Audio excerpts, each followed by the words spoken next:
Hello and welcome to nurturing Holmes.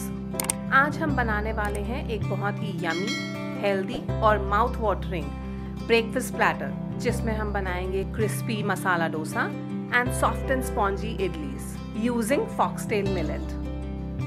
So let's get started. इसे बनाने के लिए हमें सबसे पहले चाहिए 1 कप फॉक्सटेल मिलेट, 1/4 कप के करीब गोटा उड़द दाल, आधा कप के करीब थिन पोहा और आधा टीस्पून मेथी दाना।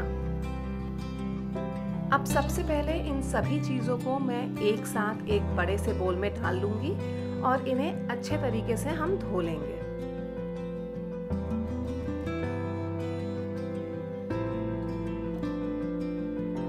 धोने के बाद इन्हें हमें भिगो के रख देना है in sufficient water for about 6 to 7 hours या फिर ओवरनाइट।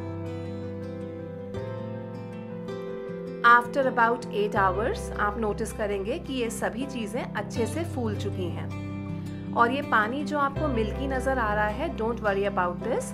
ये जो हमने फॉक्सटेल मिलेट भिगोया है, ये उसकी वजह से पानी इस तरीके का आपको दिख रहा है, विच इज़ कम्प्लीटली नॉर्मल। अब हम इन सभी चीज़ों को पीसना शुरू करेंगे। ध्यान रखने वाली बात ये है कि हमें कम से कम पानी का इस्तेमाल करना है इन्हें पीसने के लिए। इन्हें पीसने के लिए अगर आपको पानी लगेगा तो आप इसी पानी का इस्तेमाल कर सकते हैं जिसमें सारी चीजें भीगी हुई हैं। एक और बात जो आपको ध्यान रखनी है इस बैटर को पीसते वक्त, वो ये है कि बिल्कुल भी आपको जल्दबाजी नहीं करनी है। Take a good amount of time और तब तक इसे पीसते रहिए जब तक ये बैटर एकदम ब्लेंड होके स्मूथ ना हो जाए। अगर आप इस बैटर को अपने हाथों से टच करके फील करेंगे तो आपको कोई भी दाना फील नहीं होगा। ये इतना स्मूथ पिस चुका है।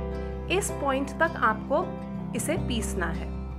अब इस सारे बैटर को मैं निकाल लेती हूँ एक बड़े से बोल में, जिसमें मैं इसे फर्मेंट करने के लिए छोड़ूंगी। गर्मियों में फर्मेंटेशन को लग जाते हैं करीब 8 से 9 घंटे, लेकिन सर्दियों में यही टाइम बढ़ जाता है और 10 से 12 घंटे भी लग सकते हैं फर्मेंट होने के लिए। जब सारा बैटर पिस जाएगा तो हम इसमें ऐड करेंगे नमक स्वाद अनुसार और इसे बहुत अच्छे तरीके से मिक्स कर देंगे।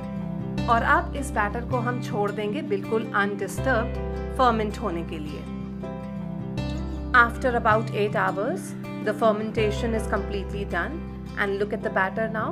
ये बहुत ज़्यादा एयरी और फ्लफी हो चुका है। This is the perfect texture of the batter that we need. अगर आप थोड़ा सा भी पानी ज़्यादा ऐड कर देंगे चीज़ों को पीसते वक्त तो ये बैटर इस समय बहुत रनी आपको दिखेगा। Look at the batter now. ये फ्री फ्लोइंग नहीं है, बैटर थिक है और रुक रुक के गिर रहा है। This is the perfect batter for making specially the idlis, because पतले बैटर की इडलीज नहीं बन पाएंगी। अगर आपका बैटर बहुत पतला हो जाता है बिकॉज आपने पीसते वक्त पानी ज़्यादा इस्तेमाल कर दिया था, तो आई वुड रेकमेंड कि आप सिर्फ उस बैटर के डोसास बनाइए, इडलीज नहीं। अब ग्रीस्ड इडली प्लेट्स में मैं इस बैटर को पोर कर दूंगी। With the fermented batter first day मैं सिर्फ इडलीज बनाना प्रेफर करती हूँ बिकॉज फ्रेश बैटर की इडलीज अच्छी बनती हैं। इस बैटर को आप आराम से फ्रिज में रख सकते हैं for 3 to 4 days and you can continue making dosas। लेकिन इडलीज बाद में अच्छी नहीं बनती हैं। इडली सिर्फ first day fresh fermented batter की ही अच्छी बनती हैं। पानी स्टीमर में गर्म हो चुका है। इन इडलीज को अब हम स्टीम करेंगे फॉर अराउंड 15 मिनट्स। 15 मिनट्स के बाद हम गैस कर देंगे बंद और इडलीज को स्टीमर में ही पड़े रहने देंगे for another 10 minutes before we actually take them out for serving them. एक बार जब इडलीज ठंडी हो जाएंगी तो इन्हें इडली प्लेट से निकालना आसान हो जाएगा। And now see, these are ready to be served with sambar and coconut chutney. Look at the texture of these idlis, these are very soft and spongy. So do try this recipe and share your pictures by tagging us on Facebook. You can also follow us on Instagram for some daily life updates.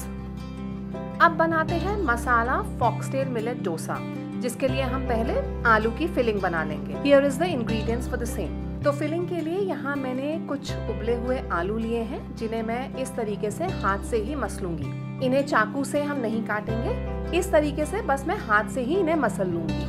अब एक pan में हम लेंगे थोड़ा सा oil. जब ये oil गर्म हो जाएगा तो हम इसमें डालेंगे थोड़ा सा जीरा, थोड़ी सी राई, कुछ कड़ी पत्ते, थोड़ी सी हींग और इन सब चीजों को क्रैकल होने देंगे। अब इसमें जाएगा आधा टीस्पून के करीब रोस्टेड चना दाल और थोड़ी सी उड़द दाल। इन सब चीज़ों को अच्छे से हम सौटे कर लेंगे ताकि इन दालों का थोड़ा सा कच्चापन जो है वो निकल जाए। This will hardly take 30 to 40 seconds. अब हम इसमें डाल देंगे 2 छोटे लंबे लंबे कटे हुए प्याज। कुछ 1 मिनट प्याज को हम सौटे कर लेंगे और उसके बाद हम इसमें डालेंगे 1 इंच टुकड़ा अदरक का कद्दूकस किया हुआ और 2 हरी मिर्चें बारीक कटी हुई। इन सब चीजों को हम अच्छे से सौटे कर लेंगे तब तक जब तक कि इनका रॉ फ्लेवर निकल ना जाए और प्याज हमारे ट्रांसल्यूसेंट ना हो जाए। बहुत ज्यादा इसे हमें नहीं पकाना है, सिर्फ प्याज हल्के गुलाबी हो जाए तब तक पकाना है। वंस डन, हम इसमें डालेंगे नमक स्वाद अनुसार और थोड़ा सा हल्दी पाउडर। 1 चम्मच के करीब मैंने इसमें डाला है पानी ताकि जो स्पाइसेस हमने डाले हैं वो प्याज के साथ अच्छे से मिल जाएं और जले नहीं। इन सब चीज़ों को अच्छे से मिक्स कर लेने के बाद हम इसमें अब डाल देंगे उबले हुए और मसले हुए ये आलू। बस that is it. All we have to do now is mix everything well until all the things are well incorporated. And में मिक्स कीजिए ढेर सारा धनिया for that wonderful flavouring and your dosa filling is ready.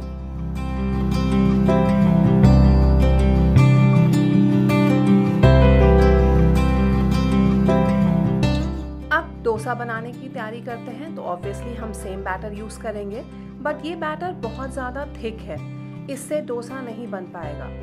तो हम इसमें पानी add करेंगे और इस बैटर की कंसिस्टेंसी बिल्कुल पतली कर देंगे।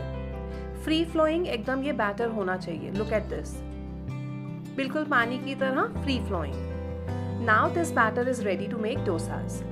ये बैटर हम अच्छे से एक बार हिला लेंगे और गरम तवे पे इसको डाल देंगे। Now this is a very well seasoned cast iron tawa, इसलिए मुझे इसे ग्रीस करने की जरूरत नहीं पड़ी। तो मैं बिना ऑयल लगाए ही इसे डायरेक्टली तवे पे इवनली स्प्रेड कर दूंगी और इसे पकने दूंगी। अगर आप ये प्रॉब्लम फेस करते हैं कि आपका डोसा तवे से चिपक जाता है और सही से नहीं बनता लोहे के तवे पे, then you need to watch my video जहाँ पे मैंने बताया है कि कास्ट आयरन या लोहे के तवे को किस तरीके से सीजन करना चाहिए कि आप आराम से उसमें ऑयल फ्री कुकिंग भी कर पाएं।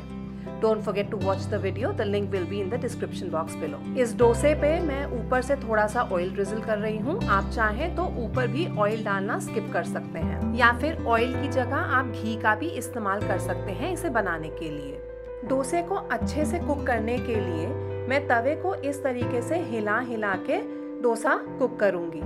ऐसा करने से ना सिर्फ डोसा इवनली कुक होता है बल्कि जो कलरिंग है, जो ब्राउनिंग है वो भी इवनली होती है, साइड से भी और बीच से भी। अदरवाइज क्या होता है कि सिर्फ बीच से डोसे का कलर डार्क हो जाता है और एजेस यानी कि साइड्स कम क्रिस्प रह जाते हैं। Once the dosa is cooked from all the sides, मैं इसे फ्लिप कर दूंगी। वैसे तो ये बहुत पतला डोसा बना है, क्रिस्प डोसा बना है, इसे दूसरे साइड से आपको कुक करने की जरूरत नहीं है, बट आप चाहें तो 1-8 मिनट के लिए दूसरे साइड पे भी कुक कर सकते हैं। And then flip it over and add the filling जो हमने आलू की बना के रखी थी। चाहे तो आप इस डोसे को प्लेन सर्व कीजिए या फिर इस तरीके से मसाला फिलिंग डाल के मसाला डोसा बना लीजिए। Choice is yours. So I hope you enjoyed watching this video. If you really love watching this video, do shower your love by giving this video a thumbs up. Share this video with your family and friends if you feel it is helpful for them too. And don't forget to drop in a comment to let us know कि आप next क्या देखना चाहेंगे. So enjoy this yummylicious foxtail millet breakfast platter and do let me know in the comment section कि आपको ये कैसा लगा. So thank you for now. Keep smiling, keep watching, and I'll see you in my next one soon. Bye bye.